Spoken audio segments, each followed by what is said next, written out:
What's up, y'all, man? We got another video. We got dumbest ways people died, bro. Selfie over edge. Pretty In much. 2019, a woman visiting a scenic coastal overlook in Portugal stepped too close to an unguarded cliff edge while attempting to position herself for a photograph. She did not survive the fall. The location was known. It had been known for years before she arrived. The cliffs along Portugal's Atlantic coast draw hundreds of Mm. thousands of visitors annually, and the I specific just wouldn't stretch be like I wouldn't feel safe enough doing this, and then someone could just come up behind me and where push this me incident off. occurred had no Yo, barrier separating sightseers from the drop. The rock face at the edge was uneven, worn smooth in places by weather and foot traffic, and the ground directly at the cliff's rim offered no obvious visual warning of how close a person was to the point of no return. Visitors had been photographing themselves at this location for years. Some stood closer than others. Most walked away. She was there with people she knew. The day was clear. The conditions were ordinary for that part of the coast. Mild wind, good visibility, the kind of afternoon that makes a location look exactly as good in photographs as it does in person. Others damn, look at that nearby were doing sunset. the same thing she was doing, holding phones, stepping back, You trying to got an find the iPad? angle. The practice was normal enough that no one moved to intervene. She moved toward the edge to get the background into frame. The exact distance she placed between herself and the drop was not recorded. What is confirmed is that she lost her footing at or very near the cliff's edge. She went over. The fall was significant in height. The cliffs at that section of coastline rise steeply above the water in rocky outcrops below, and the distance between the top and the base left no margin for any outcome other than the one that followed. There was no ledge to break the descent partway down. There was no soft landing. Witnesses above saw her go over. What they reported to emergency services was consistent. She had been near the edge, there had been no warning, and she had fallen. The speed of it was noted. There was no prolonged struggle at the edge, no moment of catching herself. She was there, and then she was not. Emergency responders, I'm or surprised nobody like had like signs or anything like that on how close they are. Don't get this contacted close. immediately. Reaching the base of the cliffs required navigating terrain that was But that's not why you just don't do what other people accessible do. by standard emergency vehicle. Coastal rescue personnel mobilized, and the approach took time. The geography of the location, the same geography that made it attractive for photography, made rapid ground access to the base nearly impossible. When responders reached her, the assessment was immediate. The injuries sustained in a fall of that height onto rock and coastal terrain were not survivable. Medical Mm. personnel on scene confirmed what the fall itself had already determined. She was pronounced dead at the scene. The cause of death was Harper there, pressure from. consistent with the injuries sustained in the fall. Portuguese authorities documented the incident and called again, as they had called before, for improved No, I barriers put and it in there. signage at high-risk coastal overlook points throughout the country. The calls had been made before this death. They were made again after it. Portugal's Atlantic cliffs are not a unique danger in this regard. They are part of a global pattern in which scenic locations draw visitors whose attention is directed at a phone screen rather than at the ground beneath their feet. A combination that coastal It's hard geography in this punishes without generation. warning and without appeal. Escalator, mechanism, death. On July Damn. 26, 2015, a woman at a shopping mall in Jingzhou, Hubei province, China, stepped onto an escalator with her young son. I used to be scared of escalators, like getting off of them. So I used to think like if you don't get off in time, it would just grab you, bro. You feel me? She When I did was not younger and reach shit. the top. The AZG Mall was an upscale Like when you commercial get building towards the bottom in and then Jingzhou, like a towards the city top. of more than 5 million residents in central Damn. China. The escalator at the center of what followed was a standard installation, the kind found in shopping centers across the country, carrying customers from one floor to the next in a steady, unremarkable loop. Thousands of people had ridden it. Nothing about its appearance on that day suggested it was anything other than I'm like, where else do they have these at? Because I usually only see them at like malls, and then I know some airplanes kind of have like these type of machines, but it's not necessarily what escalators. it appeared to be. Functional, routine, safe. She and her 2-year-old son boarded at the lower level. The Mm. escalator moved at its standard pace. Other shoppers were in the vicinity. The store was operating normally. It was a Sunday morning. What she could not have seen, and what investigators later confirmed, was that a floor plate at the top of the escalator had become dangerously loose. Maintenance Mm. workers had recently serviced the escalator and had failed to screw the metal access cover back into place. The plate, designed to create a seamless transition Damn, between bro. the escalator and the floor level above, was no longer properly secured. Mall staff had reportedly noticed the panel was loose and Yeah, protruding just let just it be. 5 minutes before the incident, but failed to stop the escalator or warn riders. She reached the top of the escalator. At the exact moment she stepped onto the top landing, the unsecured metal plate shifted and gave way beneath her feet. What That's followed why I be happened. scared, bro. Because it's like people just being like, and that's why it's like jobs that are like so like important. I feel like because it's like think about it, like if someone doesn't like, say for example, your car, there's something wrong with your car, say your tire not working or something like that, right? They could, be having a bad day, not really want to do their job, whatever, and they just barely fill up your tire all the way. And then you get on the highway, you driving normal speed, and you end up, your whole tire come off. You end up sliding into a car. You know what I'm saying? So it's like, it just get to realize, bro, these people still have lives outside of this job. So if they're drained from it and they don't want to do it, but they have to for their bills, they can really like cost somebody their life just from that. Happened within You feel me? seconds. The plate dropped, and the mechanical space below the escalator's top housing was exposed. She went down into it. The machinery inside an escalator's upper housing is not designed to accommodate a human body. It is a system of gears, chains, and drive components operating under continuous mechanical load. The space is way tight, and the machinery does not stop automatically That's the inside when of it. something enters it that should not be there. Surveillance footage from inside the mall captured the moment. It was later reviewed by investigators and described in official reports and public news coverage. The footage showed her reaching the top, the plate giving way, and her going down. It also showed what she did in the seconds she had. She pushed her son away from the opening toward the solid floor, where a nearby mall employee was able to grab him.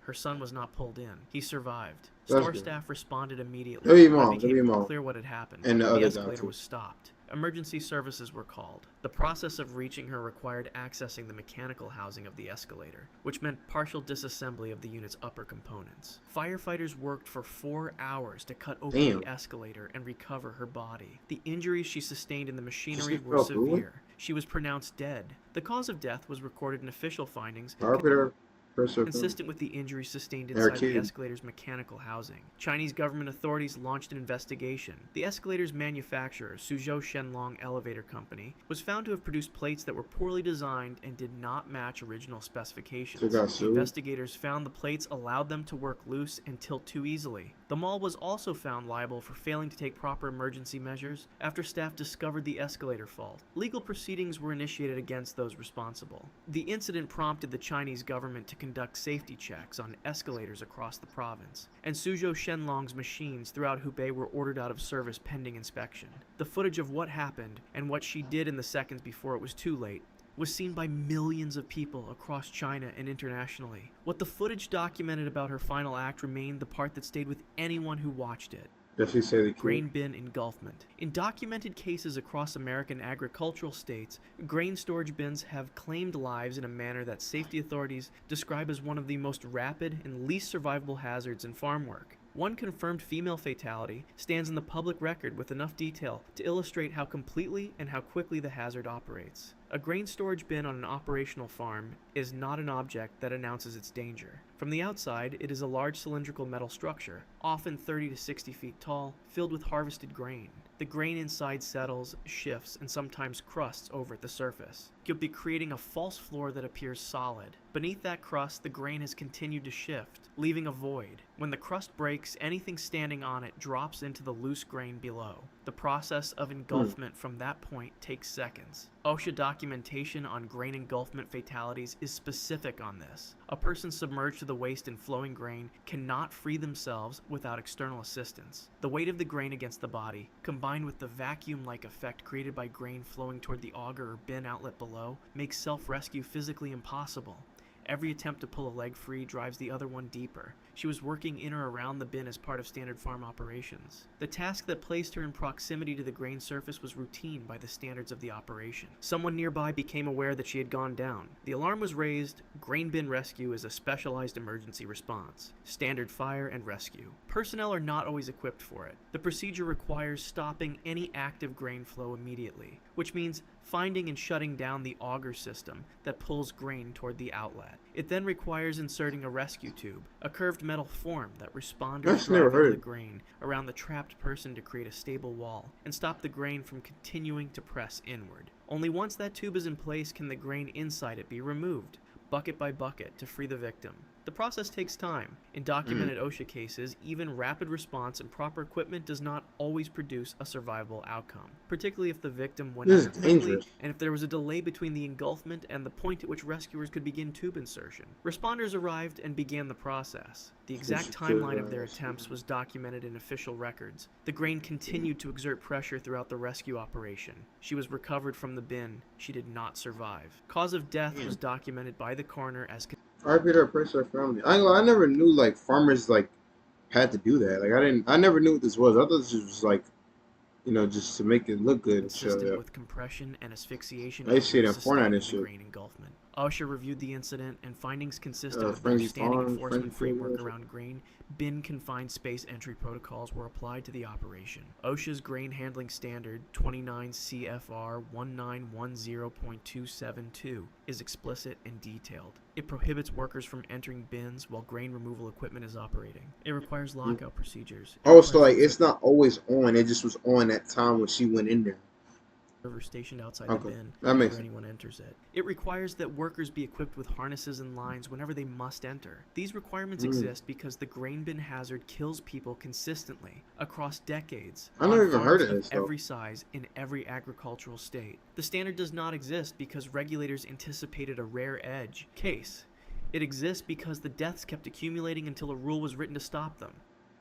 Wrong way parachute. Skydiving operates inside a Mm. defined envelope of procedure. I, Every I I feel like I would want to do skydiving, but I don't know. jump follows a sequence: exit, free fall, This is too deployment, dangerous. canopy flight, landing. When any element of that sequence fails, the distance between a functioning jump and a fatal one is measured in seconds and in altitude. The drop zone was operational on the day of the jump. It was a licensed facility with But manifested the Ninja jumpers and Turtles, standard pre-jump procedures in place. they're She Power had Rangers. gone through the pre-jump process. The aircraft climbed to jump altitude, a confirmed figure that placed the deployment window within normal parameters for the type of jump being conducted. She was not a first-time jumper. Her participation in the sport was documented This within is the sport. skydiving community, and her presence on the manifest that day was consistent with her level of experience and certification. The people around her at the drop zone knew her, or knew of her. It was the kind of day at the drop zone that looks identical to hundreds of other days. An aircraft circling up, a group of jumpers in their gear, the ordinary administration of a sport that requires precision in every step. The aircraft reached I just altitude, want to know what the makes people door do this. opened. Jumpers exited in their designated sequence. I just want to She go up and exited do the this. aircraft. At the point where the investigation findings center, something in the equipment or the procedural sequence failed. The specific nature of the failure, whether it involved Especially because like all it takes is just that shit to fail. Your life, man, canopy, bro. the deployment It's mechanism, that or the simple. reserve system, late was documented by the investigating authority, which in cases involving United States drop zones is typically the United States Parachute Association in coordination with the Federal Aviation Administration. The findings of that investigation, including the exact altitude at which the failure became unrecoverable, are what define this phase of the incident. Witnesses on the ground observed the descent. What they saw was not a normal canopy flight. The sequence of what happened between her exit and her impact with the ground was not the sequence a functioning jump produces. The people watching knew it before the impact. And they There was watched nothing this? they could do with that knowledge. She impacted the ground within the drop zone perimeter, or in the immediate surrounding area. The force and nature of the impact were consistent with an uncontrolled descent from altitude. Drop zone personnel initiated their emergency protocol. Every licensed drop zone maintains a documented emergency response plan, and the staff activated it. Emergency services were contacted. Responders arrived at the location. The assessment upon arrival found injuries consistent with impact from altitude under conditions of a deployment failure. Medical personnel worked at the scene. She was pronounced dead. The cause of death was recorded in official findings as consistent with impact injuries. The USPA investigation produced findings that were submitted through the organization's Safety and Training Advisory Council as a standard procedure following a fatal incident at a licensed drop zone with any equipment or procedural recommendations Damn, I issued used to through do this in school, bro. But R.I.P. to her person, friend. that process. Skydiving fatalities in the United States are relatively rare given the number of They jumps are? completed each year. The USPA tracks roughly 3 million jumps annually, with fatalities averaging in the On it? low dozens. But each Oh. one produces a formal investigation precisely because the sport's safety record depends on identifying and correcting the specific failure that occurred. The investigation does not bring anyone back. It is intended to prevent the same sequence from occurring on the next jump and the one after that.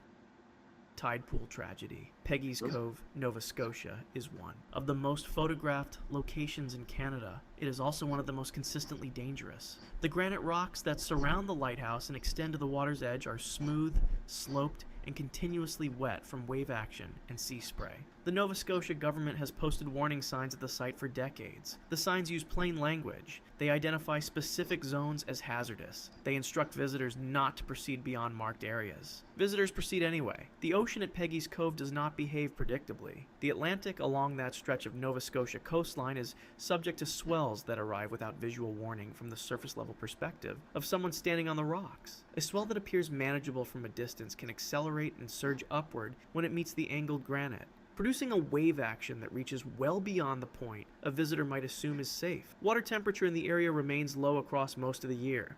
Survival time for an unprotected adult in those temperatures is not long. She was visiting the site on a day when conditions were active enough that the hazard was present. She was with others. The group had moved onto the rocks, as visitors routinely do despite the signage. The rocks closest to the water offer the best views, and the pull toward the edge is constant, documented in the behavior of visitors at the site across every season. Okay. She was standing on the lower rock formation when the wave came. The wave action at Peggy's Cove in active conditions can reach and exceed the lower rock platforms with enough force and volume to sweep an adult from a standing position. The rock surface underfoot offers no purchase once wet. There's nothing to grip.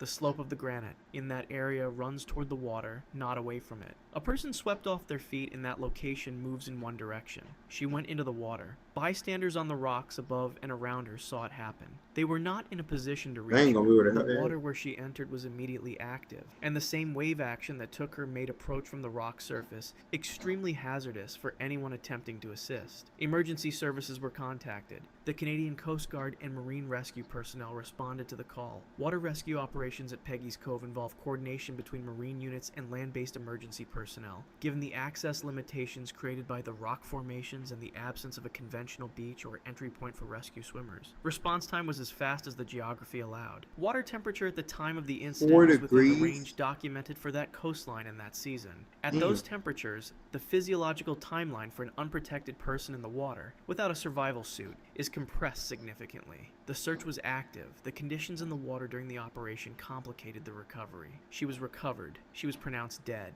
The cause of death was recorded as consistent with drowning following immersion in cold water. Nova Scotia authorities reiterated standing warnings about the hazard at Peggy's Cove following the incident. The signs remained. The warnings remained. The rocks remained exactly as they had always been.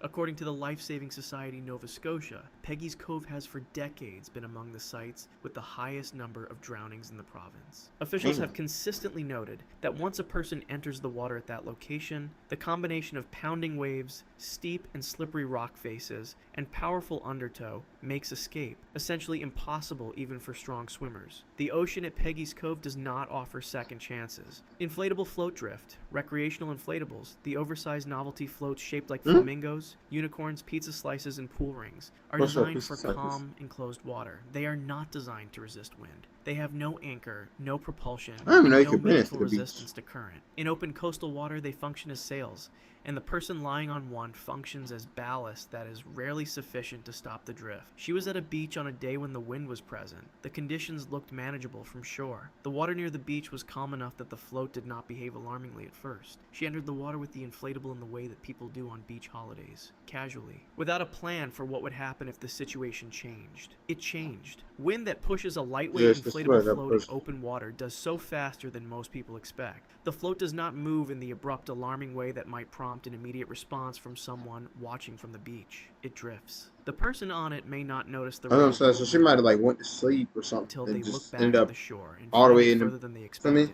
By the time that moment arrives, the shore may already be beyond easy swimming distance. Whether she attempted to swim back, and at what point she attempted it, was documented in the investigation that followed. What is confirmed is that she was unable to return to shore under her own power.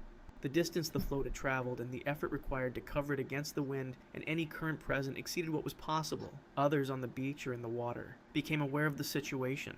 Emergency services were contacted. Maritime rescue coordination was activated. The response involved watercraft capable of operating in open coastal conditions. Reaching her location required travel time from the point of dispatch. The water conditions, including the same wind that had taken her offshore, were a factor in the response operation itself. What responders found when they reached her location The exact condition she was in at the time of contact was documented in the official investigation. The time elapsed between her going offshore and the point of contact with rescue personnel was significant. She did not survive. The cause of death was confirmed in official findings.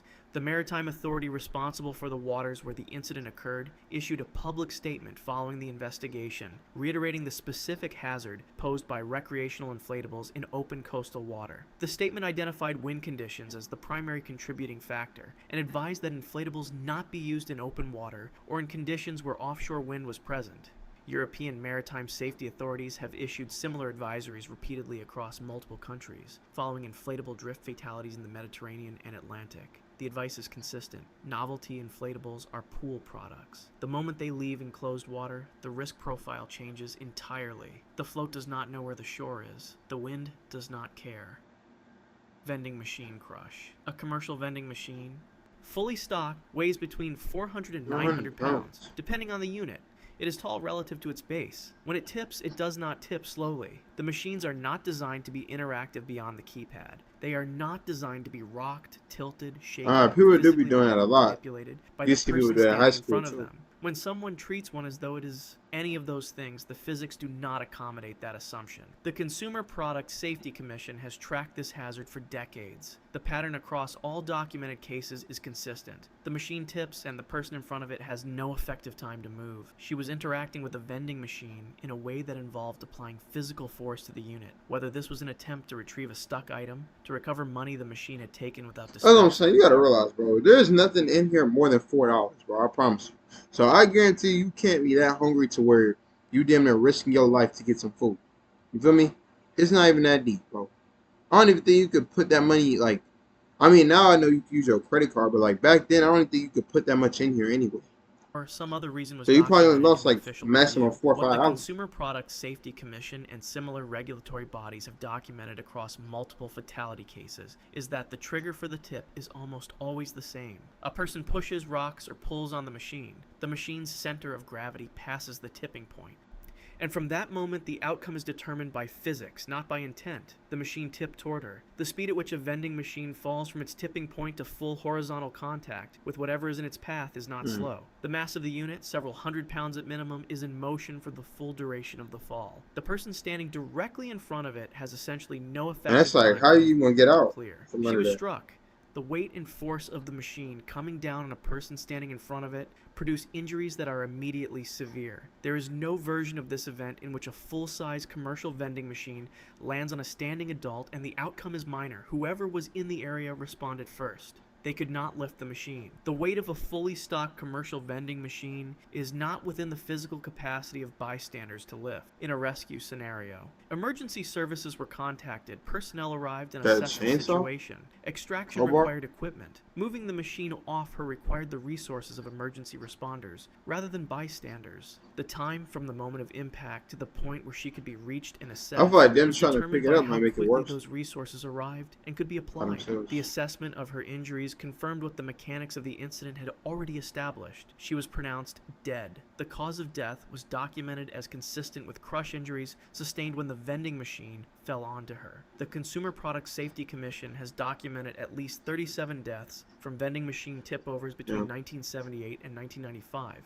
R.I.P. and resulting in a voluntary industry campaign to attach warning labels to machines and anchor them to walls. The Well, I do warnings see are him on say, every "Don't machine. rock." Many machines remain unanchored. The warnings describe exactly what happens. The physics do not change because the label is there. A 400-pound machine tipping forward does not pause for a warning. It already carries on its side. Laughing gas fatality. Nitrous oxide has been used in medical and dental settings for over a century. It is also used recreationally, dispensed from small metal cartridges into balloons, and inhaled for a brief dissociative and euphoric effect. In the United Kingdom, it became one of the most widely used recreational substances among young adults over the course of the 2010s. Its legal status for much of that period was ambiguous. I don't know Its if you use it reputation outside of among it. users was one of low risk, short duration, common availability, nothing that seemed to carry the weight of more serious substances. That reputation was not accurate. Coroner records in England and Wales document a pattern of fatalities linked to recreational nitrous oxide use, the majority, involving asphyxiation caused by inhaling the gas in a manner that displaces oxygen or cardiac events triggered by the gas's physiological effects. The cases are documented in detail in official inquest proceedings. She was at a social gathering. The setting was the kind of environment where nitrous oxide use had become routine enough to not register as remarkable. The Why do people you need that? around her were not alarmed by what she was doing because what she was doing was familiar to them from previous occasions. Nitrous oxide at gatherings like this one was ordinary. The cartridges were ordinary. The balloons were ordinary. That ordinariness Clean all was that the up. hazard, a substance that looks routine, that everyone around is using without obvious immediate consequence, does not read as dangerous in the moment. The danger in a nitrous oxide fatalities is precisely that it does not announce itself in advance. At some point during the gathering, she lost consciousness. The people around her noticed. The timeline from the moment she became unresponsive to the moment anyone recognized that something was medically wrong, as opposed to the brief normal disorientation the substance produces, is part of what the inquest examined. That gap between losing consciousness and someone understanding that this was not temporary was consequential. Emergency services were called. Paramedics arrived and assessed her. The attempts to resuscitate her were initiated and conducted according to standard emergency medical protocol. The attempts continued for the documented duration before it was determined that they had not succeeded. She was pronounced dead. Toxicology findings confirmed nitrous oxide as a factor in her death. The coroner's inquest produced a cause of death finding consistent with those toxicology results. The coroner presiding over the inquest issued a prevention statement, calling attention to the specific physiological risks associated with recreational nitrous oxide use, including the risk of oxygen displacement leading to loss of consciousness and the risk of cardiac events under certain conditions. The United Kingdom subsequently reclassified nitrous oxide as a Class C drug under the Misuse of Drugs Act in 2023, a legislative change that came into force on November 8th of that year, after years of documented fatalities, including those that had been the subject of coroner inquests in the preceding decade. The reclassification made possession of nitrous oxide for recreational use illegal, with potential sentences of up to 2 years for possession and up to 14 years for supply. It represented a significant shift in the legal treatment of a substance that had long occupied a gray area, and it came directly in response to the accumulating record You probably get more years for that than an actual drug. that inquests like the one following her other death had drugs placed before the public record. Swept into the R.I.P. current. to her, pressure. Rip currents are responsible for the majority of drowning deaths at ocean beaches across the United States each year.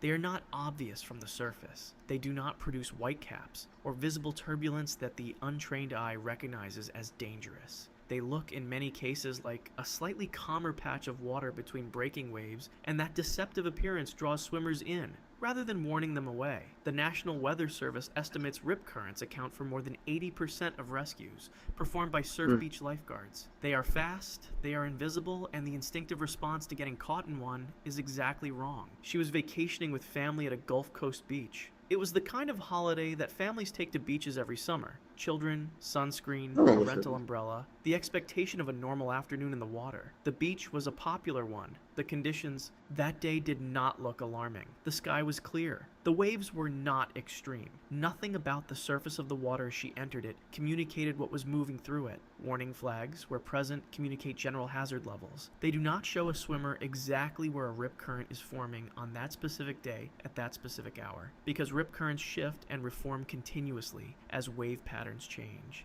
Rip currents form in channels where water that has been pushed toward shore by breaking waves finds a path of least resistance back out to sea.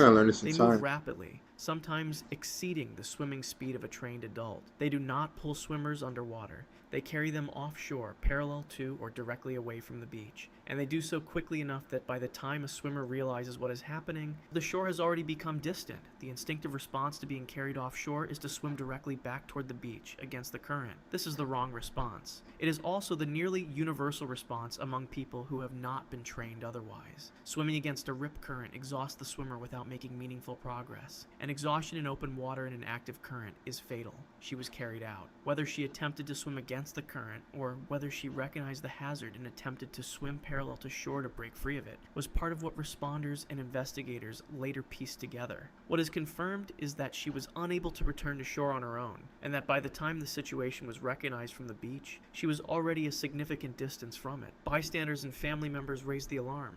Emergency services were contacted, lifeguard or coast. Guard response was dispatched to her last known position. The open water search for a person who has gone under or drifted from a fixed location involves expanding patterns and is complicated by any movement of current, during the interval between the alarm and the response. She was recovered from the water. Responders worked to revive her. The Yeah, efforts safer, and also worry about like were sharks and not shit too. successful. She was pronounced dead. The cause of Whales. death was confirmed as drowning, with rip current involvement documented in the official investigation.